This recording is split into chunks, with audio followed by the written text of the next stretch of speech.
Un cordial saludo, maestros y compañeros de clase. Nosotras somos el grupo número 5, compuesto por Noelia Fernández, Zeneida Angelisa García, Tania Reyes y su servidora Génesis Valerio. En esta exposición estaremos tratando el tema eliminar la conducta inapropiada mediante el castigo. Dentro de ellas conoceremos tipos de castigos, qué es el castigo, como muchas otras cosas más. Bueno, iniciamos diciendo qué es el castigo. Primero que todo debemos conocer Un castigo es un suceso que presentado inmediatamente después de una conducta hace que se reduzca la frecuencia de la misma. ¿Qué podemos decir simple y llanamente con esto? Bueno, que es una técnica de modificación de conducta, del cual se refiere a la aplicación de una consecuencia inmediatamente después de que una persona ha emitido una conducta inapropiada, del cual tiene como efecto, o sea, este castigo tiene como efecto la reducción de que aparezca esa conducta nuevamente. Por otra parte, es importante conocer que los castigos también son denominados como estímulos aversivos. ¿Qué es un estímulo aversivo? Bueno, es un estímulo que es algo desagradable para quien lo recibe, algo que no le gusta. Entonces, asociado a este concepto del castigo está el principio del castigo. Si en una situación determinada una persona hace algo que es inmediatamente seguido de un estímulo punitivo, es menos probable que la persona repita la misma acción cuando se encuentre en una situación parecida. Pongamos un ejemplo para poder entrar en este tema.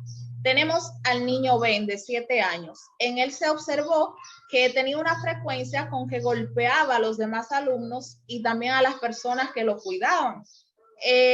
Bueno, se le observó esto, entonces se le pone en un programa académico para que pueda así, por así decirlo, poder modificar esta parte de su conducta.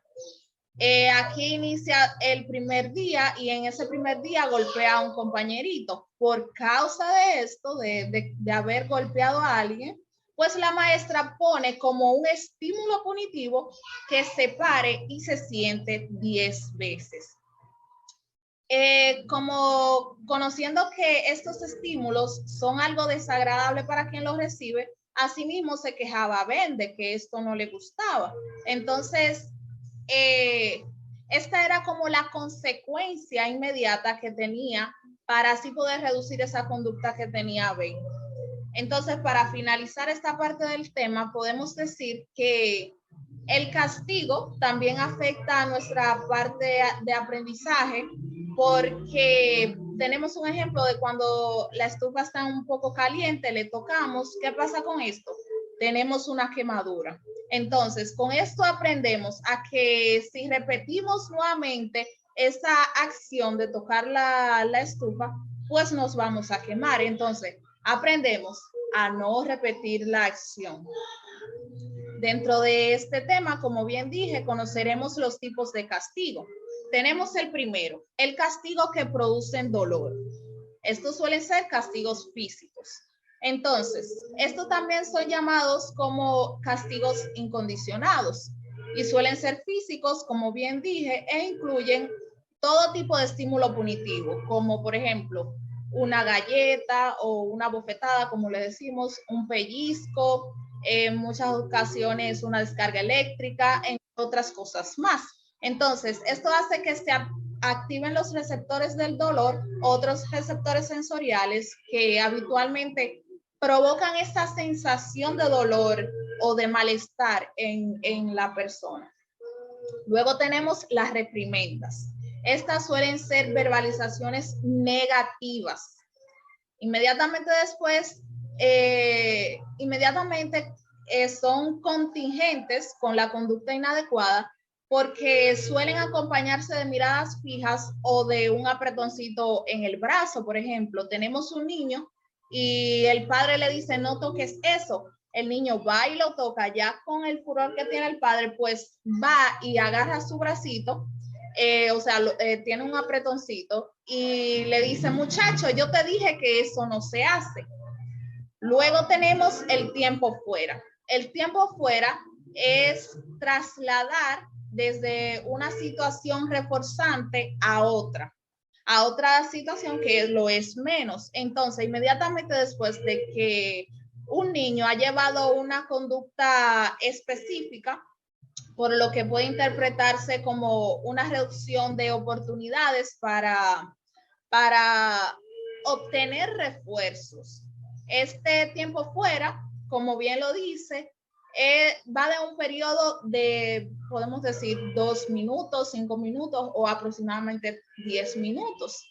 Y también estos también pueden ser exclusivos y no exclusivos. Tenemos que cuando un niño presenta una conducta inapropiada, entonces tras esto le quitamos lo que más le gusta, por ejemplo la tablet, se la quitamos y llevamos al niño a un lugar aparte entre 2 a 5 minutos, puede ser en una sillita o puede ser parado, para que esto causa que piense sobre lo que ha hecho, sobre lo que ha sucedido. O también se puede llevar a un rinconcito hasta que se calme. Y por último tenemos el coste de la respuesta. El procedimiento de este coste de respuesta implica la retirada de una cantidad predeterminada de un reforzador, que este reforzador estaba en posesión del niño, entonces inmediatamente después que se haya producido un comportamiento específico, pues se le retira, como bien dicho. Esto mayormente lo podemos usar en el ámbito escolar, cuando tenemos una tarjetita, la maestra le da la tarjetita y en ella pueden poner fichas mientras van teniendo un buen comportamiento. Entonces, si no tiene este buen comportamiento, pues se les retirará una de estas fichas. O si no se les retira, pues tienen como consecuencia el recoger el aula o también el no tener recreo. Hasta aquí ha sido mi parte. Les continúa mi compañera Noelia Fernández. Mi nombre es Noelia Fernández y en esta ocasión le estaré hablando acerca de esos factores que influyen en la eficacia del castigo. Y el primer factor es optimizar las condiciones para conseguir una respuesta alternativa deseable. Es decir, que en el momento en que una respuesta no deseada se reduce, su eficacia aumenta simultáneamente con otras respuestas alternativas deseadas que compitan con la que queremos eliminar. Es importante destacar algo y es que hay que identificar cuáles son esos estímulos que mantienen esa conducta deseada. Entonces, de esta manera, aplicarlos para que así aumente la probabilidad de que esa conducta se siga manteniendo. Pero para esto hay que contar con los reforzadores positivos adecuados. La mayoría de veces cuando se busca aplicar un procedimiento de castigo para eliminar una conducta no deseada, primero hay que diseñar un control de estímulos y comportamientos alternativos. Quiero destacar algo, y es que no siempre es necesario utilizar el castigo, ya que cuando se fortalecen los comportamientos alternativos necesarios, no es necesario utilizar el castigo. Por ejemplo, miren esta imagen que yo le he puesto aquí. Un hombre va conduciendo con normalidad en la carretera, como manda la ley. Entonces, la patrulla está detrás de él. Y al ver esto, se adelanta hacia el hombre y le dice, gracias por conducir con prudencia, caballero. En este caso, no fue necesario utilizar el castigo. Entonces, la policía o la patrulla lo que está es fortaleciendo ese comportamiento de ese ciudadano. El segundo factor es minimizar la causa de la respuesta que se quiere castigar. Es importante identificar cuáles son esos estímulos que mantienen esta conducta no deseada y cuáles son esos reforzadores que la mantienen al tope, ya que si se están presentando es porque hay reforzadores intermitentes que le dan soporte a esa conducta. Como mencioné anteriormente, no siempre es necesario utilizar el castigo, ya que cuando se minimizan las causas del comportamiento no adecuado, se optimizan las condiciones para que ocurran comportamientos aceptados.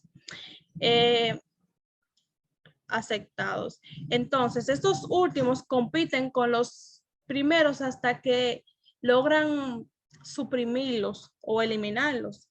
El tercer factor es la elección del castigo. Cuando se vaya a elegir el castigo hay que pensar en su eficacia. La mayoría del tiempo, entre más intenso es el estímulo punitivo, aversivo, desagradable, mayor es la eficacia del castigo. Sin embargo, la intensidad va a depender del éxito que se haya tenido cuando se hayan minimizado la causa de la conducta inadecuada. Generalmente se utilizan las reprimidas para castigar a los niños o corregirlos. Para corregir a los niños, generalmente se usan las reprimidas. Como mencionó mi compañera Génesis anteriormente, las reprimidas son tipo de castigos que son de forma verbal. Palabras negativas, palabras verbales negativas. Generalmente se utilizan esta porque los padres y las personas sostienen que el comportamiento inapropiado, la persona deja de hacerlo en el momento. Con esto no estoy diciendo que las riñas o las amenazas no constituyan parte del castigo, ya que hay investigaciones que han dicho la eficacia de esta. Tenemos también como cuarto factor las añadir antecedentes, incluidas normas para el castigo. Aquí quiero destacar algo y es que los estímulos discriminativos punitivos siempre están presentes cuando se le va a administrar un castigo a una persona. Por ejemplo, cuando éramos pequeños, le pedíamos permiso a nuestros padres para salir a jugar afuera en la calle con nuestros amiguitos. Y si nuestros padres estaban de mal humor, generalmente recibíamos un regaño. Entonces, esto funciona como un estímulo discriminativo punitivo y a la vez está añadiendo un antecedente porque en los más adelante, nosotros no vamos a pedir permiso a nuestros padres si están de mal humor porque ya sabemos la respuesta. El quinto factor y último es administrar el castigo. En esta parte quiero destacar que la eficacia del castigo es mejor cuando el castigo se administra justo después del comportamiento inadecuado. El castigo es más eficaz así, por ejemplo, una persona se le va a administrar el castigo y se lo dejan para después. La persona puede tener una buena conducta antes de que se le vaya a aplicar el castigo. Entonces, lo que estaríamos eliminando o suprimiendo sería el comportamiento inadecuado. Por ejemplo, una madre llama a un padre y le dice, hey, fulano, el niño se portó mal el día entero. Castígalo cuando llegues a trabajar. Eso no va a funcionar por una razón. Y es que en lo que el padre llegue a la casa, el niño podría haber tenido un buen comportamiento, entonces lo que estaría eliminando el padre es el comportamiento inadecuado. Entonces, con esto no estoy diciendo que el castigo prolongado no sea eficaz. Puede ser eficaz, pero es mejor cuando se la administra justo después del comportamiento inadecuado. Hasta aquí fueron los 5 factores. Ahora quiero hablarles acerca de una pregunta que ha causado mucha polémica y es, ¿debe usarse el castigo?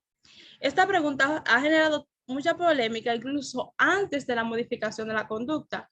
La Asociación Estadounidense de Retraso Cognitivo tomó una postura pública acerca de esto y ellos dijeron que los procedimientos aversivos desagradables producían dolor al ser humano, tanto físico como mental. Quiero destacar algo y es que una persona en su sano juicio no pensaría que es ético que le produzcan dolor cuando hay métodos no aversivos que son igualmente eficaces. Pero pasa algo, que hay comportamientos agresivos que la única manera de suprimirlos o eliminarlos es utilizando castigos que produzcan dolor. Por ejemplo, el autismo o la persona que tiene problemas cognitivos. Son personas que generalmente suelen hacerse daño a ellos mismos, como darse mucho en la cabeza, intentar arrancarse los ojos, entre otros comportamientos que pueden causarle hasta la muerte no adelante. Entonces, estudios han demostrado que para reducir esto o suprimir estos comportamientos, es mejor utilizar castigos aversivos. Los castigos suelen traer consigo comportamientos secundarios, efectos secundarios, como esta lista que yo le tengo aquí, que el primero es comportamientos agresivos. Los castigos traen consigo comportamientos agresivos. Por ejemplo, a un niño que se le administra un castigo, él puede estar tan enojado y, y estar tan agresivo que pagar, que ese enfado que tenga, pagarlo con una persona que no tenga que ver nada con el castigo. También está comportamientos emocionales. El castigo trae consigo efectos secundarios emocionales como llorar, gritar, miedo generalizado, entre otras emociones. También tenemos los comportamientos de escape y evitación. El castigo trae consigo que la persona relacione el estímulo aversivo con el castigo. También tenemos imitar el castigo. Todos sabemos que los niños imitan a sus padres siempre. Entonces, si a un niño se le administra constantemente este procedimiento de castigo, puede aplicar este procedimiento a los demás niños o personas. Entonces, de manera inconsciente, los padres están siendo modelos de estímulos aversivos para los demás. También tenemos, no hay comportamientos nuevos. En el castigo no hay comportamientos nuevos, simplemente se suprimen o eliminan el comportamiento anterior. Es decir, que no hay comportamientos nuevos, simplemente el castigo nos dice qué no debemos hacer. Y el último tenemos el uso continuo del castigo. Dado que el castigo tiene como resultado la supresión rápida del comportamiento inaceptable, podría ser tentador seguir utilizándolo en vez de reforzar positivamente los comportamientos alternativos satisfactorios. Bueno, hasta aquí fue mi participación. Ahora le pasaré con mi compañera Zeneida, que le estará abundando un poquito más sobre este tema. Como bien dijo mi compañera, mi nombre es Zeneida y en esta ocasión estaré hablando acerca de los modificadores de conducta, los programas de castigo y los errores frecuentes. Inicio diciendo que los modificadores de conducta son un conjunto de métodos psicológicos que trabajan con los trastornos adaptativos y las conductas observables, que estos se centran en el problema de la persona y no en la misma, como también en mejorar la actitud dentro y fuera del aula. En pantalla vemos algunos pasos que se deben de tener en cuenta antes de aplicar un modificador. En primer lugar vemos que se debe de hacer una lista de las conductas inadecuadas. Luego, elegir una conducta específica que quieras modificar o eliminar, ya que con dos conductas es casi imposible. También está elegir los elementos motivadores, objetos que sepas que van a motivar a esa persona. Y por último, explicar al niño en qué consiste la dinámica. Luego de esto, ya tienes los pasos para aplicar lo que es un modificador.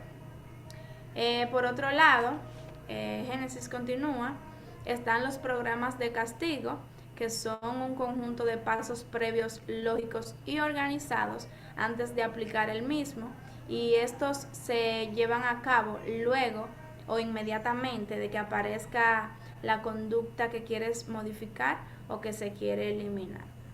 Hay que tener algo muy en cuenta, y es que el castigo se debe de tomar, o sea, antes de aplicar el castigo, se debe de tomar en cuenta que el abuso de puede traer graves consecuencias. Por esto, este debería de ser utilizado ya como si fuese una última opción. Y es por esto que los profesionales de la modificación de conducta deberían aplicar los programas de castigo en instituciones, escuelas o personas con trastornos o problemas cognitivos, si estos programas tienen salvaguardas a los derechos del usuario, o como también si el usuario o su responsable permite que así sea. Por otro lado también, si la conducta de este usuario es una conducta inadaptativa y este quiere ver cambios rápidos y cambios notables. Dentro del castigo, a menudo cometemos errores. Quizás castigamos por ignorancia de la problemática o de lo complicado que es este tema. Uno de estos errores es la ridiculación o la burla a una persona. Podría ser que dicha persona modifique o elimine la conducta, pero ojo, también podría ser que esta persona se aleje de la persona a quien castigue por la burla o la ridiculación dentro de cierto ámbito. Es por esto que se debe de conocer bien a fondo cada una de las reglas a la hora de aplicar un castigo. Hasta aquí mi parte. Mi compañera Tania estará dándole continuación a este interesantísimo tema. Muy buenas tardes, como dijo mi compañera, mi nombre es Tania Reyes Rivera y yo le continuaré hablando sobre cuáles son las directrices para una aplicación del castigo. Bueno, está lo que es elegir una respuesta. El castigo es más eficaz cuando se elige una conducta en específica, como saltar sobre el brazo de una silla, en vez de una categoría general del comportamiento, como maltratar los niños. En la segunda, optimizar las condiciones para conseguir una respuesta alternativa deseable, no castigada. Elegir un comportamiento alternativo deseable que se pueda reforzar y que compita con el comportamiento a castigar. Siempre que sea posible, hay que elegir una conducta que se mantenga con el entorno cuando termine el programa del esfuerzo. Está a representar señales que inciden claramente en aumentar la frecuencia con que se ocurre la conducta deseada. También reforzar el comportamiento deseable mediante reforzadores potentes aplicados mediante un programa adecuado. Minimizar las causas de la respuesta que se quiere castigar. Bueno, intentar identificar y eliminar todos los datos discriminativos inapropiados, sobre todo durante la primera fase de la intervención. Intentar eliminar cualquier esfuerzo potencial de la conducta no deseable. Continúa.